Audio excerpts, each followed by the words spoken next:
Many people tell us to follow our passions when starting to build a business. What if I told you the opposite? Starting with passion often leads to failure, and here's why. Passion leads us to fixate on ideas that don't have a chance to survive in the real world. Let's say you're a passionate home cook. You follow the build around your passion advice and decide to build a business around cooking.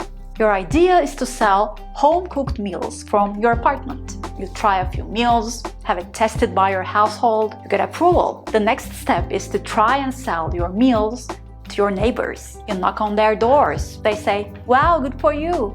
Thanks, but no thanks." You feel discouraged, yet you still think there's hope.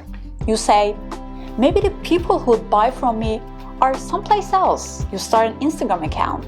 You start sharing content and creating awareness for a home-cooked meal. People love your content, yet they don't subscribe to your meal service. No one's interested in your home-cooked meals. You gain followers, but no customers. What went wrong? Plenty of things might have gone wrong, most of which we'll never know. People might be cautious about buying food out of someone else's kitchen because of hygiene reasons. People might think your service is overpriced. People might not like the type of meals you cook. People might love cooking for themselves. Who knows? It's all human behavior. You followed your passion, but it misled you into believing doing something you love guarantees success. While in reality, only one thing leads to success: doing something people love. Why does passion lead to failure? Starting with passion often leads to failure, and here are the two reasons why. First, passion leads us into starting with the wrong ideas. And second, passion makes us build an emotional connection with our ideas. This leads us into identifying ourselves as the owner of the idea. But what if the idea doesn't work? We feel like we have failed, not the idea.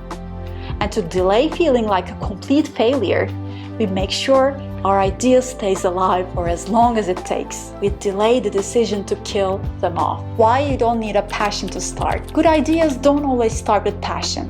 And if I can be blunt, it's usually the opposite. If you asked me what my passion was just 6 months ago, I would have given you a completely different answer than I'd give today. Sure, things I care about are still there.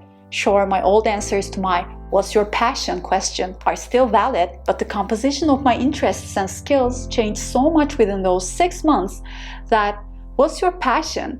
your one and only passion doesn't resonate anymore. I've changed how I look at myself. There's this idealization in the world that we see everywhere, in movies, on social media, that you should pick a niche, an expertise, a profession, and stick with it for success. These days, what gets me out of bed are my ideas for visual content. My brain is all about seeking analogies in the world. I think of how to sketch those in a creative way. People like my work like never before. People say I'm good at it. I've even made my first sale this week. If you had asked me just 6 months ago, I would have said I didn't have any talent for sketching. If you told me someone would pay for my visuals just 6 months later, I would have laughed at you. Yet here I am, having built a skill that didn't exist before, that I couldn't have called anything, let alone a passion, getting me out of bed each morning, that is liked by many people and possibly can turn into a business. Fixating on your passion limits your thinking, keeps you away from experimenting. It prevents you from seeing real opportunities that can actually make money. If you're stuck thinking about what your passions are, stop and do this instead. Find what you're good at today. Not sure about what you're good at? Great. You're just like the rest of us. You can't figure out what you're good at by staring at a wall and contemplating. To figure it out, this might surprise you. Check out others' work.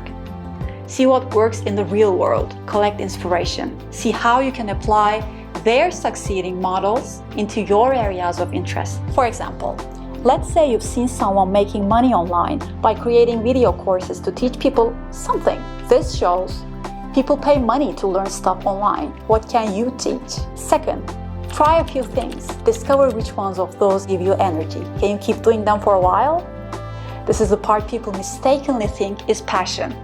You can work on something without necessarily enjoying it every single day. Let's say you make pottery for a living. It's virtually impossible for you to enjoy making pottery every single day. Some days you have a backache and you don't feel like sitting in front of the wheel. Some days you don't want to get your hands dirty. Some other days you wish you didn't have to clean up. The thing is, if you like something enough to time box your tasks for the day without dreading it, and keep showing up roughly every day without necessarily loving every single minute of it, you're good to go. Third, discover what you can make money from today. In other words, what do people like the most among the things you do? Remember the thing you discovered that gives you energy in the second step? Do it for free at first. See people's reactions. See what part of your work they like the most. Collect their testimonials. Build credibility. Then go ahead and make that thing for a fee. The world is filled with business advice, most of which is misleading. Follow your passion is just one of them. My take is, don't follow your passion. Figure out something you are good at, that people like, and that can make money. There's a lot of that's in there, which means a lot of unpredictability. The best way to navigate this unpredictability is to keep your opinions open by trying many things, not fixating on your passions. That's all from me for today. I hope you found some inspiration in there. If you enjoyed this video, you might also like my other video about how to find which of your ideas have the highest probability to survive in the world over here. Like and subscribe if you can, and I'll see you in the next one. Bye!